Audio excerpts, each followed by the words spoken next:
आफ्नो विश्वासको भित्तामा गडबडी हुनु भएन। तपाईले भने यो कुरा मलाई चाहियो, तपाई विश्वास राख, तपाईको घरमा त्यो कुरा भइहाल्छ। हालेलुया। आज मलाई यो चीज चाहियो, विश्वास गर, छोडिदियो। एक समयमा कोही छोरा छोरी यो चीज चाहियो, ल अब आयो। हालेलुया।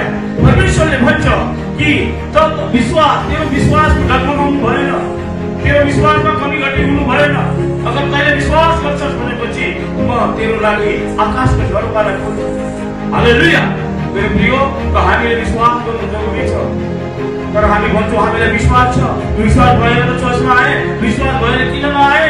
विश्वास यसो विश्वास होइन। हालेलुया।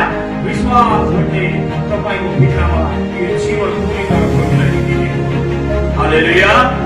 यो जीवन आज म प्रभुलाई दिन्छु, आज म मरे पनि प्रभुको साथमा लाने भयो भन्ने पछि तपाईलाई